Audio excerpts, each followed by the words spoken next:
Assalamualaikum warahmatullahi wabarakatuh. Waalaikumsalam warahmatullahi wabarakatuh. Salam sejahtera untuk kita semua dan selamat siang kawan-kawan semua. Gimana hari ini puasanya lancar? Insya Allah lancar. Tema diskusi kita hari ini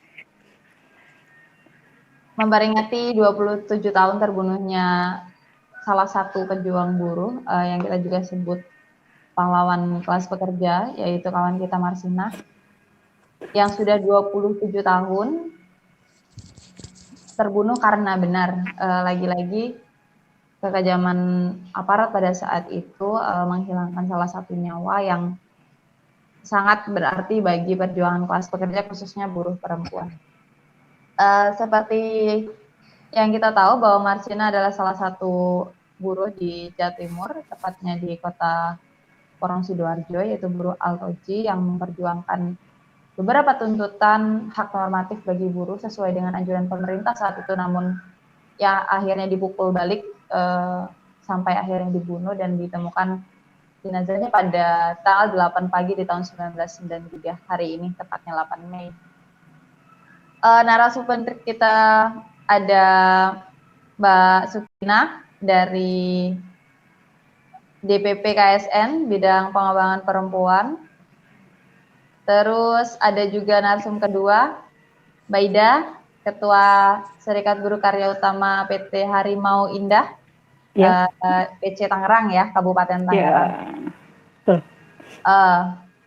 Untuk yang pertama, mungkin aku ini dulu deh, minta sebuah pemaparan singkat gitu kan dari Mbak Pina terkait sedikit ulasan sejarah Marsina gitu, dan apa sih korelasinya dengan perjuangan kaum buruh, khususnya buruh perempuan yang hari ini kita jalankan gitu. Silakan. Oke, terima kasih Pungki. Selamat siang kawan-kawan dan salam sejahtera buat kita semua. Saya Supinah dari DPP Konfederasi Serikat Nasional. Oke, mungkin sebelumnya saya minta maaf, ini molor ngaret 1 jam gitu ya. Yang tadinya harusnya jam 1, karena ini kendala teknis. Saya di sini juga harus cari sinyal ke sana kemari gitu. Nggak tahu sinyalnya pada ngilang kemana gitu. Mungkin karena lockdown gitu ya, jadi sinyalnya pada ngumpet. Mungkin seperti yang sudah dijelaskan sama moderator kawan Fangki, bahwa Marsina itu adalah seorang buruh perempuan yang sangat berani gitu ya. Dia itu hanya seorang buruh pabrik arloji PT Catur Putra Surya atau PT CPS Porong Sidoarjo ya. Dan beliau juga bukan seorang pengurus serikat, hanya buruh biasa. Dan dulu juga kalau dilihat dari sejarahnya, itu Marsina lahir 10 April tahun 1969 ya, sebagai anak kedua dari 3 bersaudara. Ya. Nah, umur 20 tahun ya,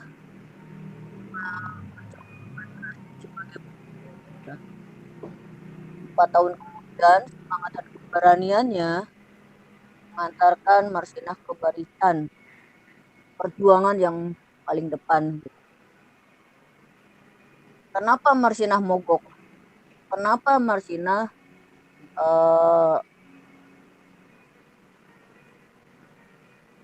harus mogok kerja? Karena ada sebuah tuntutan. Dari dulu tuntutannya itu udah, padahal tuntutannya itu sangat sederhana. Kenaikan upah, terus jam sostek juga, nah, upah lembur juga, cuti hamil juga. Sederhana dari dulu sampai sekarang. Jadi buruh dari kenapa dari dulu sampai sekarang tuntutannya itu normatif, hak normatif semua, upah itu normatif.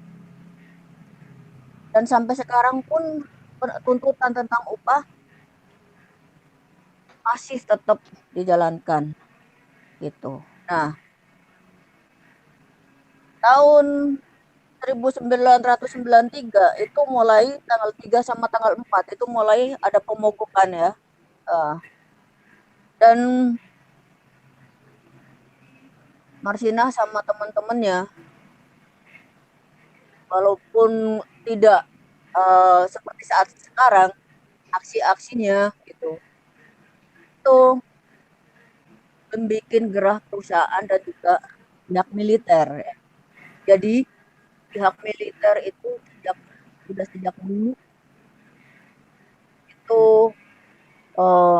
ikut campur di dalam perburuan.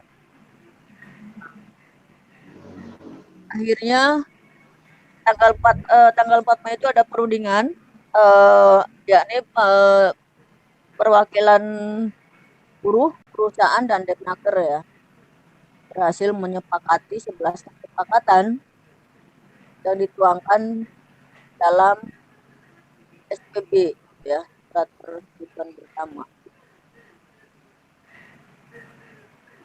Lagi-lagi tuntutan THR, gaji dan jam sostek tidak terpenuhi gitu.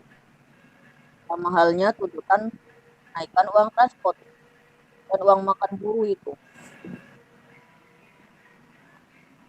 Dan bahkan mereka juga ditekan supaya tidak melakukan aksi lagi. Nah, sama gitu. Perjuangan sekarang juga sama gitu. Kalau buruh mau aksi, pasti dari pihak aparat, pihak dinas segala macam itu pasti mendatangi kantor sekretariat buruh gitu. Pasti manggil pimpinan buruhnya gitu. Jadi nggak ada perbedaan perjuangan dalam dulu sama sekarang gitu. Cuma perbedaannya apa? Dulu itu waktu zaman Marsina, perbedaannya itu tidak banyak serikat dan tidak ada yang namanya solidaritas, tidak ada yang namanya aliansi gitu. Itu mutlak buruhnya yang bersangkutan, yang bermasalah sama perusahaannya. Jadi tidak ada solidaritas dari serikat lain, solidaritas dari organisasi lain, tidak ada aliansi gitu. Nah, itu cuma itu perbedaannya gitu. Nah, tanggal 5 Mei-nya itu Kodim mulai intervensi. Itu lagi-lagi di sini aparat yang bermain. Lagi-lagi aparat bermain, lagi-lagi aparat membekengin kapital, lagi-lagi aparat jadi backingnya pengusaha. Nah, itu.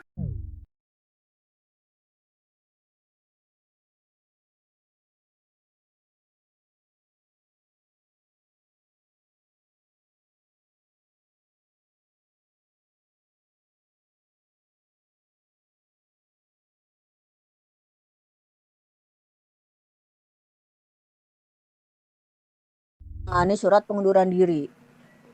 Nah, lagi-lagi dari dulu sampai sekarang sama. Kalau buruh mogok, pasti pihak pengusaha, pihak aparat, pihak dinas itu harus memaksa buruhnya supaya menandatangani surat pengunduran diri. Berarti sama, itu dari dulu sampai sekarang. Sama perjuangan. Sistemnya sama. Dari dulu sampai sekarang nggak ada perubahan sistemnya. Bila ada buruh mogok, pasti buruh harus dipaksa suruh menandatangani surat pengunduran diri. Kenapa saya bilang sama gitu? Karena saya sendiri juga mengalami hal-hal yang demikian gitu. Nah, terakhir tanggal 5 Mei lewat pukul 21 ya, Marsina pergi ke rumah rekan Sesama buruh PT CPS membawa surat perjanjian bersama ya. Nah, itulah terakhir Marsina kelihatan. Tanggal 6/78-nya Marsina itu hilang tanpa jejak ya. Nah, baru ketemu tanggal 9 Mei 1993 itu dalam kondisi sudah jadi mayat, sudah jadi jasad ya, sudah jadi mayat, dan dalam tubuhnya itu banyak sekali bekas siksaan-siksaan ya. Dan juga ada tanda-tanda senjata tajam, senjata api di organ vitalnya. Pejuang buruh itu dibunuh dan pejuang buruh itu dibunuh. Jadi bukan hanya jasadnya, bukan hanya tubuhnya, alat vitalnya juga. Ya. Alat vitalnya juga rusak. Itulah kekejaman aparat ya dalam menghadapi demo buruh. Sekarang sudah 27 tahun pembunuh Marsina yang sebenarnya itu tidak ditangkap, masih berkeliaran ya. Karena tiap tahun gitu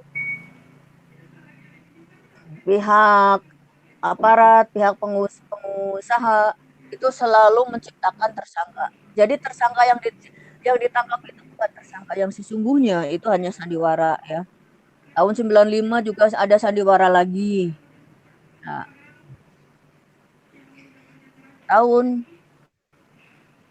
tiap tahun seolah-olah ada pengadilan terhadap kasus Marsina, tapi itu hanya sandiwara. Dan sampai sekarang pun pengadilan-pengadilan yang mengadili kebenaran itu hanya sandiwara. Tapi kalau buruh yang salah, rakyat yang salah, itu pengadilannya cepat. Tapi kalau pihak penguasa yang salah, pihak pengusaha yang salah, itu pengadilannya hanya sandiwara. Nah, itu ekologi bisa Marsina. Nah, ada korelasinya dengan sekarang ada banyak sekali. Perjuangan Marsinah dulu yang menuntut upah sekarang mau dihapus sama Omnibus Law gitu. Jadi perjuangan Marsinah dulu sekarang itu mulai dihapuskan. Kalau Omnibus Law diberlakukan, tidak ada kenaikan upah dan kesejahteraan buruh juga pasti tidak terjamin lagi. Nah, sekarang pun nggak terjamin. Tidak ada Omnibus Law, kesejahteraan buruh nggak akan terjamin, apalagi ada Omnibus Law. Itu relevasinya ya. Apalagi saat sekarang dengan adanya pandemi, otomatis kasus-kasus yang menyangkut hal perburuhan yang sedang berlangsung di dinas-dinas, di pengadilan-pengadilan, itu otomatis mandek gitu. Kecuali DPR nggak akan mandek membahas Omnibus Law. Karena apa? Ya karena kejar target. Gitu. DPR nggak akan mandek bahas Omnibus Law. Gitu. Ya mungkin nggak tahu itu apa kalau dinas PHI, pengadilan hubungan industri itu berhenti dulu ngurusin kasus gitu, nggak maksimal gitu. Karena apa? Mungkin yang dihadapin buruh ya, bukan penguasa atau pengusaha. Nah, itu tuntutannya. Jadi antara perjuangan Marsina dengan sekarang kita berjuang untuk menolak Omnibus Law, itu ada kaitannya. Nah, walaupun sampai saat ini Marsina masih hidup, Marsina juga akan, saya yakin Marsina akan menolak Omnibus Law. Jadi kalau kita menolak Omnibus Law itu eh, melanjutkan perjuangan Marsina. Dan dengan menolak Omnibus Law kita juga akan mengangkat ketidakadilan gitu. Kita akan mencapai menuntut ketidakadilan yang Marsina hadapi. Ketidakadilannya karena saat ini pembunuhnya berkeliaran, pembunuhnya tidak divonis, pembunuhnya tidak dihukum. Sementara Marsina dan keluarganya menanggung duka selama 27 tahun. Sampai kapan Marsina akan dimahami? Sampai kapan Marsina dan keluarganya tidak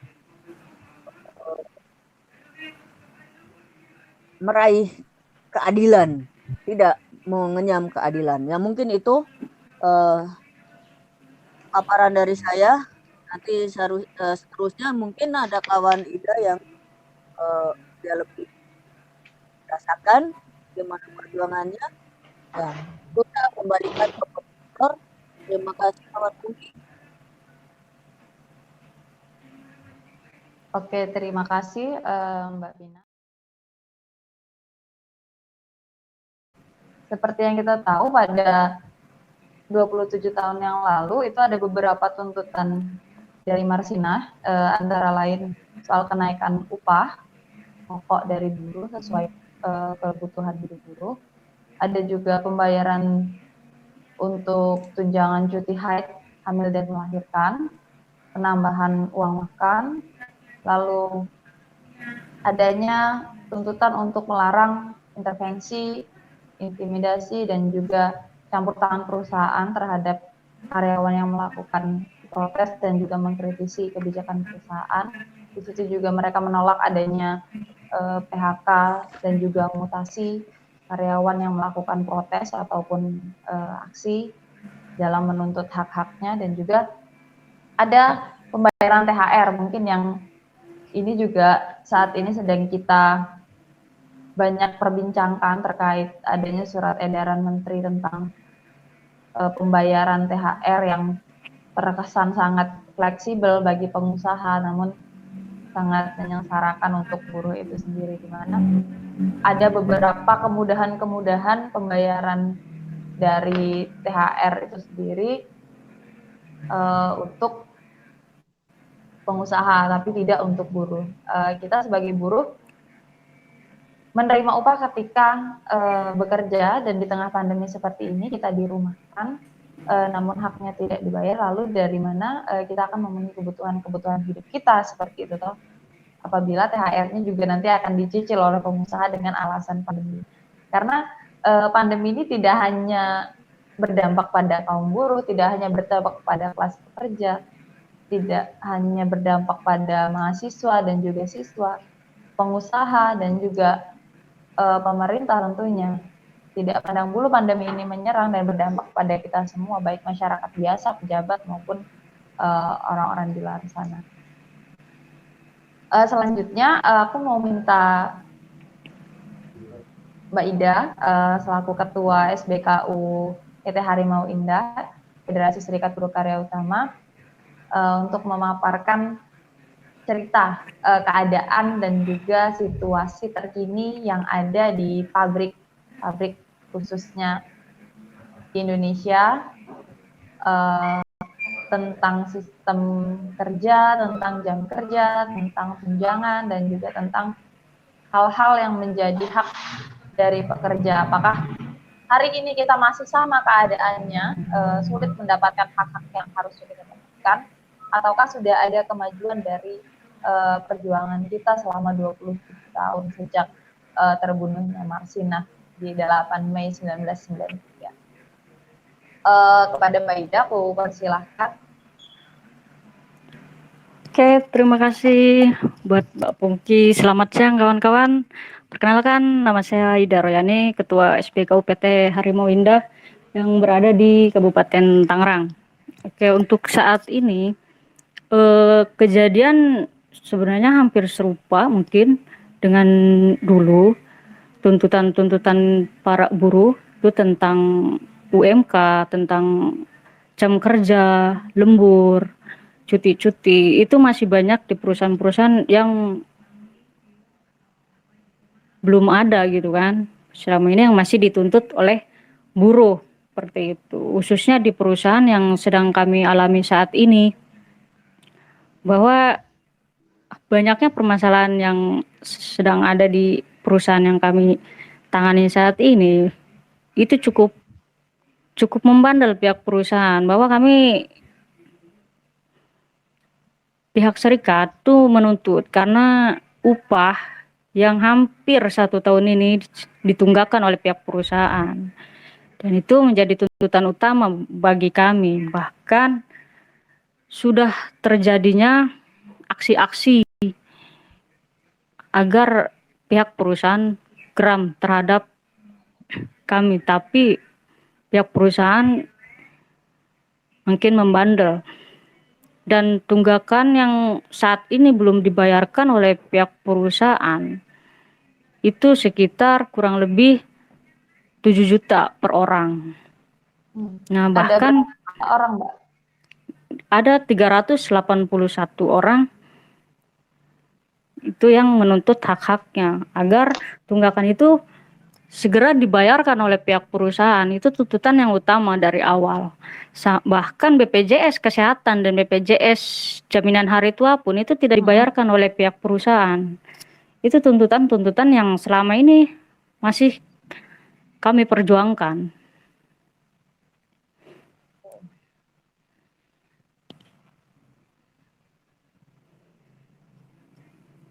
Selanjutnya, Mbak, terkait adanya tunggakan pembayaran upah itu dari perusahaan yang jelas-jelas kita tahu itu menyalahi aturan, ya kan. Kawan-kawan sudah bekerja setiap hari, pagi, siang, sore, sesuai shift, mungkin kalau yang per shift, namun tidak dibayar secara penuh alias ditunggak, menunggakkan pembayaran upahnya, atau mekanisme lain yang menjadi pembenaran perusahaan tidak membayarkan upah tepat waktu per bulan, misalnya 3 bulan sekali baru dibayar gitu kan. Padahal kita gitu kan buruh itu membutuhkan upah tersebut di setiap harinya, karena kebutuhan kita sehari-hari itu kan tidak dapat ditunda, makan, minum, kebutuhan lainnya itu tidak dapat ditunda, tapi perusahaan dengan leluasa menunda pembayaran gaji kawan-kawan hingga hampir 7 juta per orang. Iya, betul. Alasan apa, Mbak, yang dipakai perusahaan dalam hal ini? Oke, waktu itu alasan tepatnya di bulan Mei Juni 2019, memang kita sedang kondisi perusahaan sedang tidak kondusif dengan tidak adanya order. Tapi kan itu bukan menjadi satu alasan buat kami para pihak buruh, bahwa hak itu kan yang harusnya dipenuhin, bukan ditunggakan gitu. Iya. Cuma waktu itu pihak perusahaan meminta agar awalnya THR yang ditunggakan pada tahun 2019, tapi kami para pihak buruh serikat menolak agar kiranya THR dibayarkan full, itu pun beserta dengan gaji. Tapi pihak perusahaan tidak mengindahkan itu dengan alasan tidak adanya order atau barang masuk. Seperti itu. Nah, dan pada akhirnya ditunggakanlah gaji itu sebesar 25%. Dan sempat ada kesepakatan waktu itu akan dibayarkan setiap bulan 25% sampai dengan selesai. Oh, dicicil maksudnya. Dicicil. Nah, tapi itu pun tidak juga diiyakan oleh pihak perusahaan, tapi malah mengingkari. Oke, kami pihak buruh dan juga karyawan mungkin mengerti dengan kondisi saat itu, karena memang kondisi tidak adanya order. Tapi menurut kami dengan adanya seperti itu bukan berarti kami tinggal diam sebagai pihak serikat. Kami terus menuntut dan akhirnya terjadilah perjanjian di tanggal 2 Januari 2020. Oke. Jadi THR itu maksudnya THR yang tahun kemarin ya? Iya. Oke. Nah, terjadilah perjanjian di tanggal 2 Januari 2020 akan dibayarkan full beserta tunggakan gaji dan juga tunggakan THR. Tetapi pada waktu hari hanya itu pun tidak juga dibayarkan oleh pihak perusahaan. Dan akhirnya terjadi aksi-aksi yang menurut kami ya emang harus dituntut dengan adanya perjanjian seperti itu. Dan sampai pada akhirnya pihak perusahaan meminta tolong kembali kepada serikat dan juga karyawannya agar gaji itu dibayarkan setiap minggu per 1 juta satu orang. Dicicil kembalilah yang pada akhirnya menurut kami itu akan selesai apabila pihak perusahaan juga teratur membayarnya. Tapi pihak perusahaan juga tidak mengindahkan itu, malah makin menjadi mengingkari perjanjian-perjanjian tersebut. Nah, disitulah terjadi aksi-aksi sampai saat ini kami melakukan aksi dan juga mogok kerja.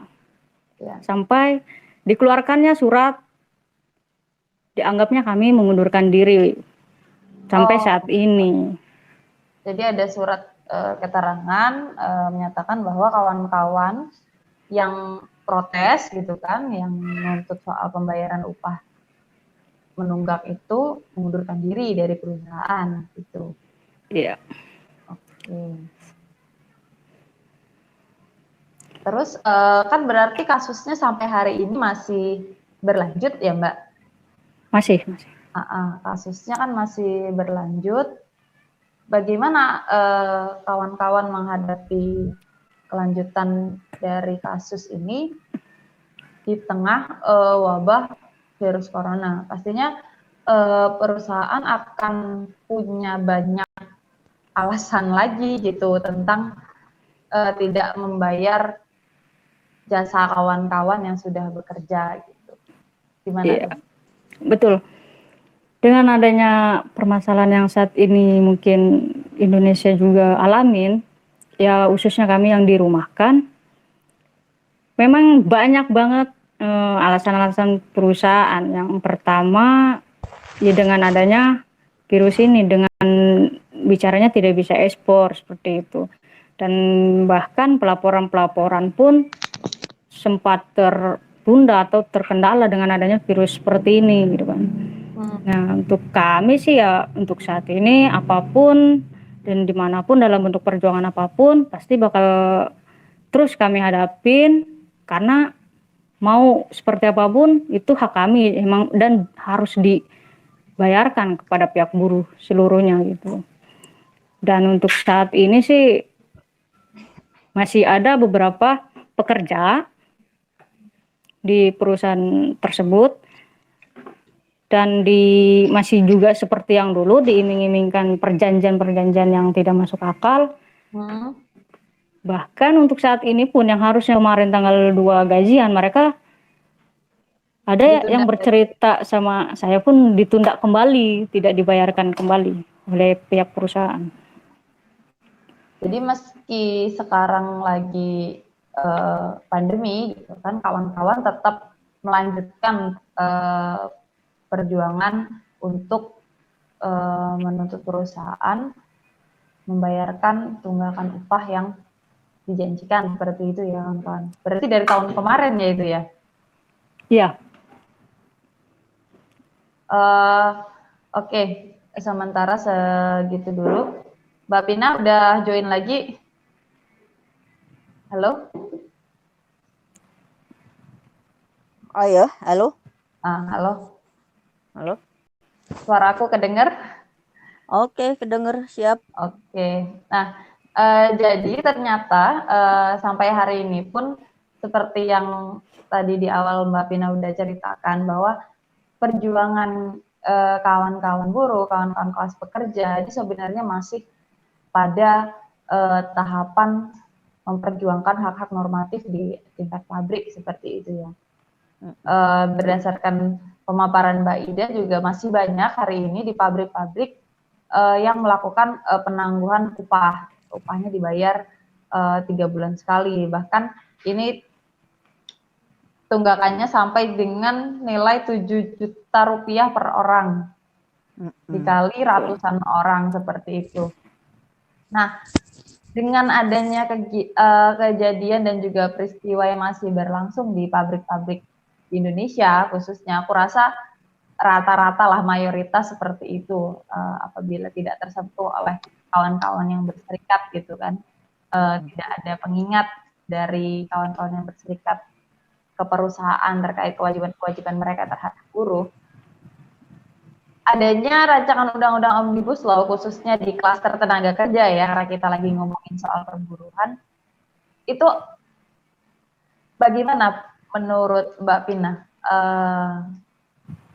Apakah dengan adanya undang-undang cipta kerja ini akan memperbaiki persoalan normatif kawan-kawan di pabrik atau malah sebaliknya nih memperburuk keadaan? Karena yang kita lihat fleksibilitas yang dibuat itu bukan untuk kawan-kawan pekerja, bukan untuk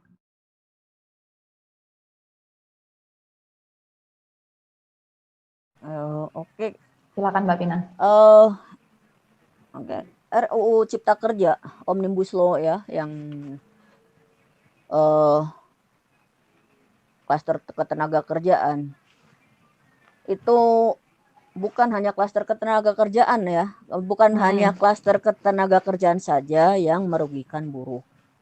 Nah, kita bayangkan apabila Omnibus Law itu diberlakukan, Omnibus Law itu disahkan, itu merugikan 99% rakyat Indonesia. Bayangkan. Ya, yang tidak dirugikan hanya 1% saja. Siapa yang 1% saja? Yaitu kaum pemodal, ya, kapitalis. Itu karena uang beredar di mereka. Nah, 99%-nya ya rakyat. Itu yang akan dirugikan sama sekali. Yang dirugikan sama Omnibus Law itu 99%. Tapi banyak yang tidak menyadari akan hal itu. Kenapa pada tidak sadar? Karena mereka tidak tahu itu. Jadi seolah-olah, jadi jangan terjebak dengan kata-kata RUU Cipta Kerja. Ya, RUU Cipta Kerja itu bukan menciptakan lapangan pekerjaan, bukan. Gitu. RUU Cipta Kerja itu untuk apa? Fleksibilitas tenaga kerja. Yang namanya fleksibilitas itu fleksibel kayak lentur lah, kayak karet gitu ya, fleksibel gitu. Jadi dorong kayak nanti ibaratnya kayak gerobak, dorong sana dorong sini, dan nanti akan kembali lagi ke zaman perbudakan gitu. Dan kalau Omnibus Law diberlakukan, otomatis nanti kembali ke zaman perbudakan, dan cita-cita Marsinah, perjuangan Marsinah itu akan sia-sia. Nyawa Marsinah akan sia-sia. Marsinah sampai terbunuh gara-gara menuntut perbaikan taraf hidup buruh gitu. Menuntut kesejahteraan kawan-kawan buruh sampai terbunuh. Nah, kalau sekarang kita membiarkan DPR.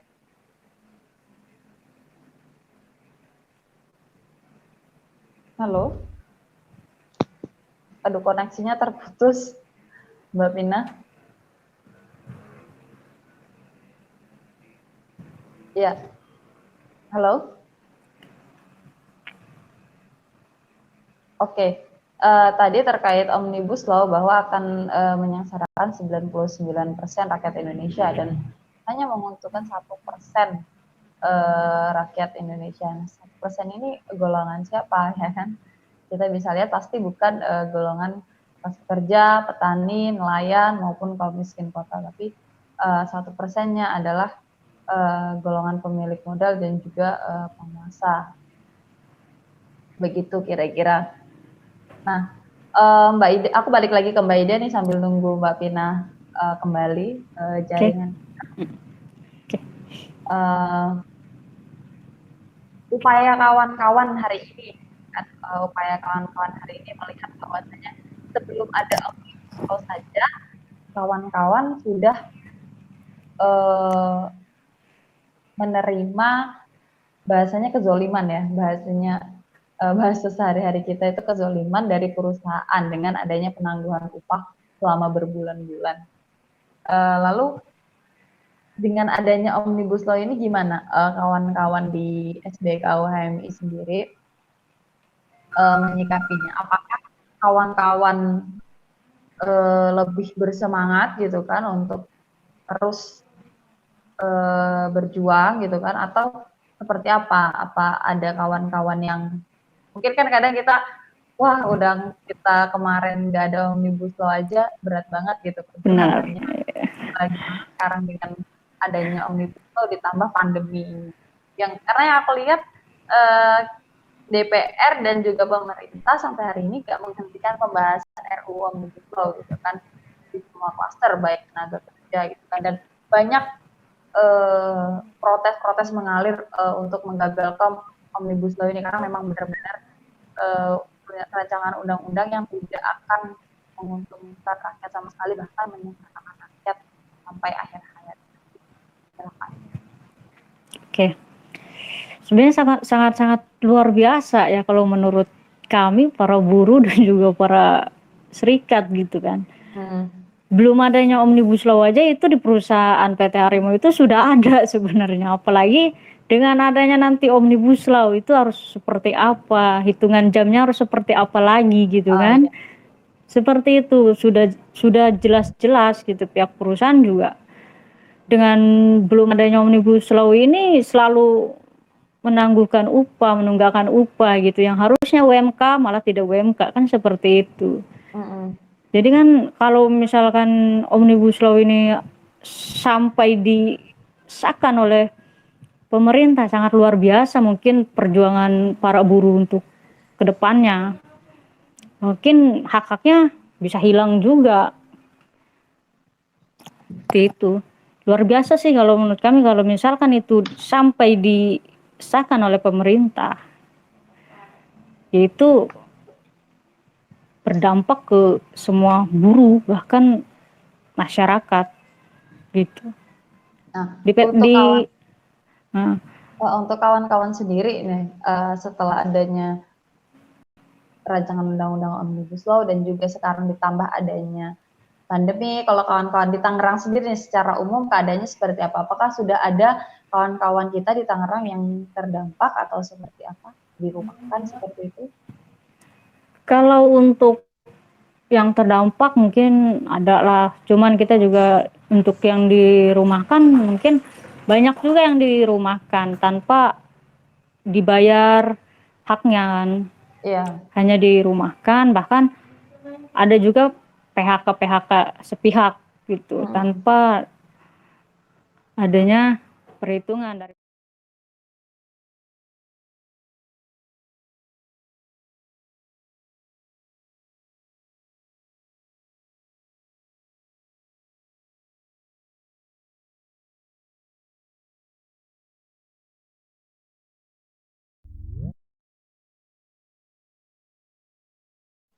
Halo? Halo? Ya, halo. Koneksinya barusan terputus semua. Oke. Iya, Mbak Ida juga terputus. Oke. Nah, ini ada videonya. Aku juga nyalain videonya. Tadi Mbak Ida udah jelasin soal beberapa hal sama keadaan kawan-kawan hari ini di tengah pandemi gitu kan, bahwa banyaknya buruh yang terdampak dari adanya pandemi virus corona, lalu juga bahwa hari ini perjuangannya masih relatif sama dengan 27 tahun yang lalu terkait hak-hak normatif. Dan nyatanya perusahaan juga masih abai soal pembayaran hak kawan-kawan, seperti salah satu contoh di PT Harimau Indah, itu dari tahun 2019, Idul Fitri tahun 2019 sampai dengan hari ini, masih ada penangguhan pembayaran gaji atau penunggakan yang dilakukan perusahaan kepada sekitar 381 orang karyawan. Nah, dengan adanya pandemi ini, kawan-kawan di SBK UMI masih meneruskan perjuangan dengan menggunakan beberapa cara yang memungkinkan, seperti menyurati Dinas Tenaga Kerja setempat dan juga menggunakan kekuatan solidaritas dari kawan-kawan federasi, maupun lintas federasi. Selain itu, terkait adanya rancangan undang-undang Omnibus Law, kita semua menyadari bahwa tidak ada yang dapat diselamatkan apabila undang-undang ini nantinya disahkan. Akan terjadi pemiskinan massal dan juga pembunuhan ribuan bahkan jutaan mata pencaharian buruh di Indonesia, dan kehilangan harapan-harapan untuk menjadi karyawan tetap, untuk mendapatkan upah layak sesuai dengan upah minimum provinsi maupun regional. Dan sampai hari ini meskipun ada upah minimum regional maupun provinsi, banyak pengusaha yang masih mengupah karyawannya di bawah standar, di bawah jaring pengaman. Bagaimana jika nanti Omnibus Law ini disahkan, pengusaha akan dapat serta-merta mengupah buruhnya sesuai dengan keinginan dan alibi kemampuan perusahaan itu. Kita masih nunggu Mbak Pina untuk bergabung. Halo, mikrofonnya harap dihidupin. Halo. Halo. Halo. Mbak Ida kayaknya lost connection, mungkin terkendala jaringannya. Ya, halo. Ya, halo. Suaranya? Ada suaranya?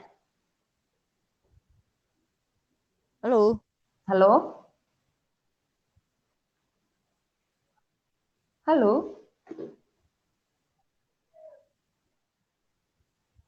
Halo?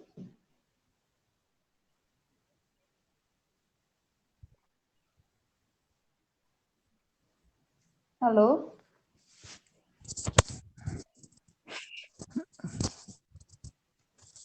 Halo?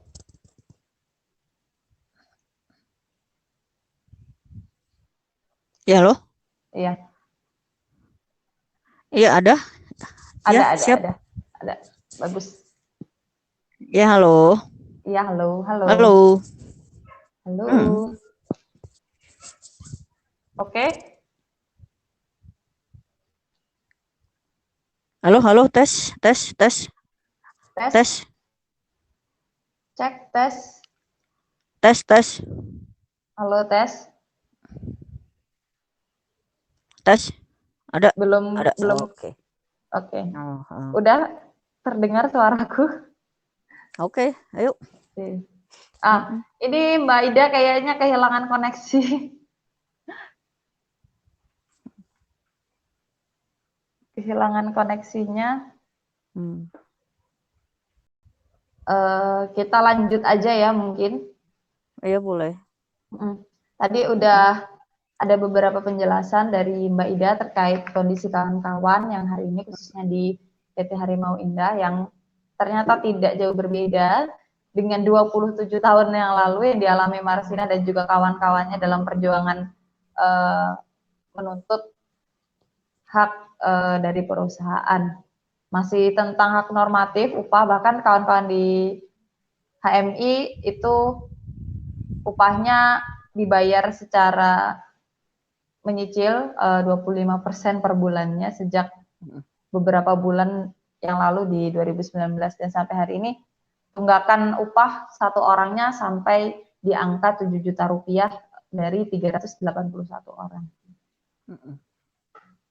Selanjutnya aku minta ini aja apa bahasanya, gimana sih kita hari ini gitu kan mengingat perjuangan Marsinah gitu kan, semangatnya yang saat itu dia hanya anggota biasa dari karyawan gitu, dia bukan anggota serikat gitu kan, tapi dia bisa memimpin aksi gitu kan, bisa benar-benar sadar akan bahwa itu adalah hak dari dia dan kawan-kawannya memperjuangkan 8 hak normatif hingga akhirnya dia harus dihilangkan, dibunuh dengan kejam gitu kan.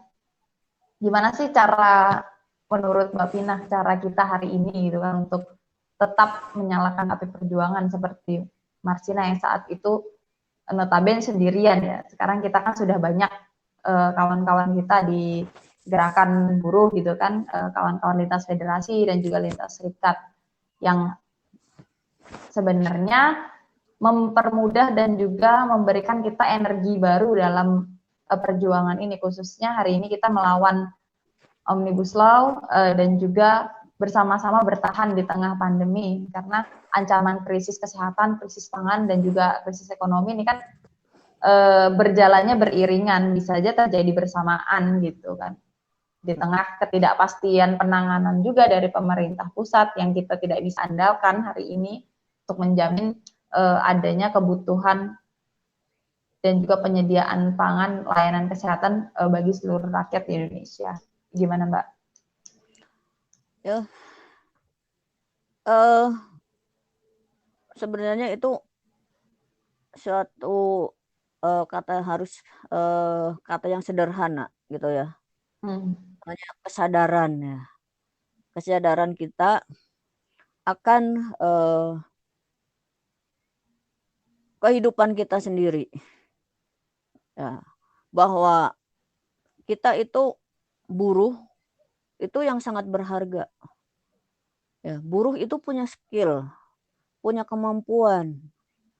Kenapa? Karena buruhlah yang memperkaya kapital. Buruh itu memproduksi, ya kan? Itu. Buruh itu memproduksi barang yang dijual.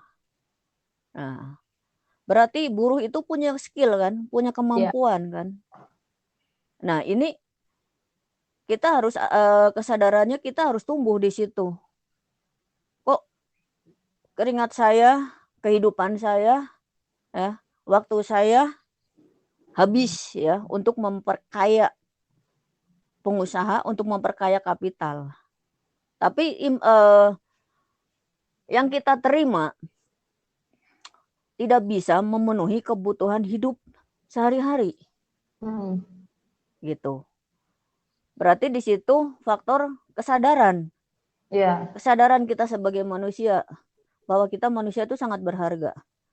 Tenaga kita berharga, keringat kita berharga, waktu kita berharga. Keluarga kita berharga. Ya. Buruh berangkat kerja dari pagi sampai sore, meninggalkan keluarga, ya. Yang suami meninggalkan anak istri, yang istrinya meninggalkan anak suaminya, ya. Untuk membuat barang, ya. Untuk membuat produk yang nantinya akan dijual dan itu nantinya bisa jadi income buat si pemodal. Nah, seharusnya kita marah dong. Nah, seharusnya kita marah. Kok hasil kerja kita tidak dihargain? Gaji kita kok dicicil? Gitu.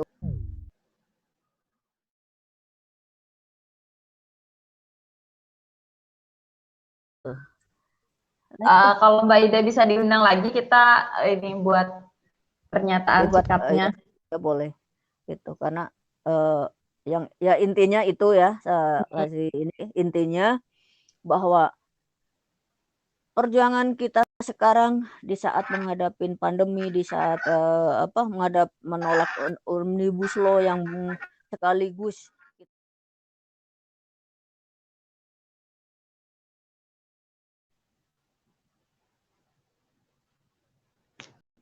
bertanggung jawab terhadap keselamatan warganya.